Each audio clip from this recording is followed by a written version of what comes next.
Poner esto sobre la mesa para Jaime. La iglesia, bueno, en palabras de Célida López, expresidenta municipal de Hermosillo, allá en mi Sonora, hoy candidata del PT al Senado de la República, una de las mujeres en su momento más cercanas a Alfonso Durazo, el gobernador de Morena, exsecretario también en tiempos en el gabinete del presidente Andrés Manuel López Obrador, dijo que la iglesia estaba operando en contra de la 4T en Sonora. En Jalisco andan descontrolados los curitas, ¿eh? Un cura llama idiota a Andrés Manuel López Obrador y anda promoviendo el voto por Lemus y por Xochitl. A ver, ¿tienes el video, David? Échalo. Consciente, decidido, no se equivoquen otra vez. No se equivoquen, ya hay que convencer a mucha gente para que no lo vuelva a hacer. De veras, es un problema. Todo el mundo fuera de México nos ven como un país en desastre, dividido, confrontado, con un idiota que se dice presidente y nosotros y muchos creyéndole. Y no me equivoco. No me equivoco. Están delante de nosotros pruebas, muertos. Se han robado lo que han querido, desaparecidos. ¿Qué pruebas más quieren para entender? ¿Somos tan indolentes o somos tan idiotas o somos cómplices? ¿Eres idiota o eres cómplice? ¿Te van a dar dinero? ¿Eres idiota o eres cómplice? A ver. Ya párele, don David. Me dolió hasta el estómago. Pero fíjense cómo este señor no tiene perdón de Dios. Porque no sabe lo que dice, porque el idiota es él. Nos ven en el extranjero como idiotas por culpa del idiota, dice el curita. Pues yo le tengo otros datos. Nada más como ejemplo, don David. Lo que le acabo de mandar, por favor. México registra el nivel de desempleo más bajo de América con una tasa del 2.7% en marzo de 2024. No lo publica sin censura, lo publica el Economista. No lo digo yo, lo dicen los expertos, ahí están los números. Pero el idiota, pues a lo mejor no es tan idiota porque México tiene el nivel de desempleo más bajo del continente americano. A ver, mi querido Jaime, dame tus opiniones. Mira, primero déjame, no puedo dejar de comentar el texto de Pedro Miguel, que como siempre Pedro es deslumbrante con sus textos. Y yo coincido con Pedro y me ha encantado eso de que tenemos que dejar de lado los sectarismos. Y te voy a decir por qué. Mira, yo creo que Andrés Manuel López Obrador y ahora Claudia nos han demostrado hasta qué punto realmente tienen costuras de estadista. ¿A qué me refiero? Un estadista, queridos amigos, es este personaje que es capaz de alzarse por encima del ciudadano normal y asomarse y barruntar, que es lo que tenemos en el horizonte más adelante. Son estas personas que, como diría Vasconcelos, tienen esta capacidad de asomarse al futuro. Y yo creo que eso es lo que ha ocurrido ocurrió primero con el caso de Andrés Manuel y está ocurriendo con el caso de Claudia Sheinbaum. El filósofo francés e historiador, el filósofo de la historia francés Raymond Aron, solía decir que toda causa histórica acarrea injusticias, ¿no? Toda causa histórica acarrea injusticias que para nosotros, sí, pero ¿cómo está aceptando Alejandra del Moral? Va a traicionar, ¿no?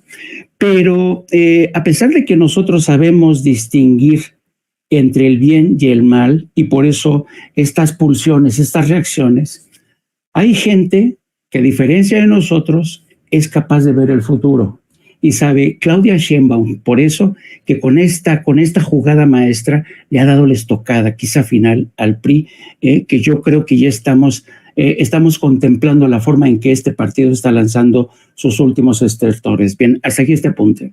En relación con la iglesia, fíjate que yo cuando escuché a este cura lanzándose con estas diatribas, este insulto al presidente, yo creo que lo que estamos contemplando también en este tipo de reacciones de curas, de sacerdotes, es la desesperación de la Iglesia Católica, que es el gran aliado, siempre ha sido el gran aliado del PAN, ¿no?, de todas estas organizaciones de derechas.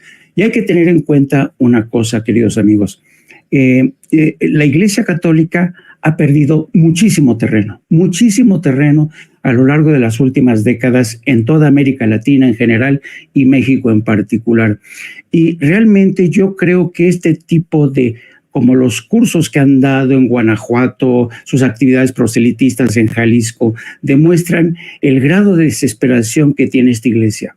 Desde que Carlos Salinas de Gortari decidió impulsar el restablecimiento de las relaciones diplomáticas con el Vaticano, Carlos Salinas de Gortari, que siempre demostró ser un político muy astuto, entendió que en lugar de enfrentarse a la iglesia, tenía que convertirla en su aliada, ¿no? ¿Por qué? Porque la iglesia es una institución muy poderosa, porque poderosa es su clientela. Ahí tenemos el Opus Dei, que tiene como principio estratégico ir cooptando liderazgos políticos. Así se ha infiltrado el Opus Dei, ¿no? Así se han infiltrado los Legionarios de Cristo. De ahí la enorme influencia que tienen, por ejemplo, los Legionarios de Cristo en el Vaticano. Ellos fueron los que presionaron para que hubiera una imagen de la Virgen de Guadalupe en la parte de abajo de la basílica. Es un templo dedicado exclusivamente. Fue por presión de las organizaciones católicas, los Legionarios de Cristo, el Opus Dei. Entonces, la Iglesia Católica es muy poderosa en México, sigue siendo muy poderosa en México. Y también hay que tener en cuenta una cosa: la gran maquinaria para generar nuevos católicos son los hogares mexicanos, ¿sí? Hay hogares que siguen siendo la gran maquinaria para crear católicos mexicanos. A mí de niño mi madre me inyectó en vena el catolicismo. Y todavía arrastro muchos de estos atavismos. A mí me ha costado muchísimo trabajo llegar al agnosticismo, a la fase de agnosticismo en la que ahora me encuentro. Entonces, la Iglesia Católica sabe que está perdiendo terreno y sabe que el único partido político que le puede garantizar supervivencia, porque en eso están en medio de una amenaza existencial. Entonces, yo creo que la Iglesia Católica ha cometido el terrible error, me refiero a la Iglesia Católica Mexicana, de no saber ajustarse a las circunstancias, algo que sí ha hecho el Papa Francisco, ¿no? Entonces, yo creo que esta gente que es corta de miras, que es cateta, es mostrenca, ha dicho, no, pues mejor me alío con el PAN, porque va a ser el único que me va a garantizar tratamiento preferencial para todo, porque hay que entender una cosa. En Estados Unidos, la Iglesia, por ejemplo, no se puede inmiscuir de esta manera en política. ¿Por qué? Porque el Estado les aprieta las tuercas por el lado fiscal. En México tenemos una ley impositiva bastante generosa con la Iglesia, bastante laxa, y entonces el gobierno, el Estado, tiene más bien pocas formas de apretarle a la Iglesia, y por eso la Iglesia desde Salinas de Gortari ha ido ganando terreno, se ha empoderado y ha llegado a un nivel, desde mi punto de vista, bastante temerario, a lanzarse contra este gobierno que precisamente por primera vez está viendo por los más desvalidos, por los excluidos durante casi 40 años. Y eso que la Iglesia no hizo y que sí hizo el gobierno, pues sabe muy bien que eso le va a costar muchísimo y le va a seguir costando. De ahí que esté en esta alianza con el PAN y con el PRI en estados como Jalisco, que son ultraconservadores. Nada más que hay que asomarse a los mensajes de chats de WhatsApp de profesionistas en Jalisco, de periodistas. Es una cosa alucinante, de cómo todo mundo en Jalisco y también en Guanajuato y también en Puebla, ojo, se adhieren a este tema de que, ojo, la amenaza, ahí viene el comunismo, nos van a quitar las iglesias, van a estatizar todo. Entonces yo creo que detrás de esta embestida de la Iglesia Católica hay un terrible temor de los sacerdotes, porque saben que no han hecho su trabajo a la hora de contemporizar con sus feligreses, como sí ha hecho el Papa Francisco.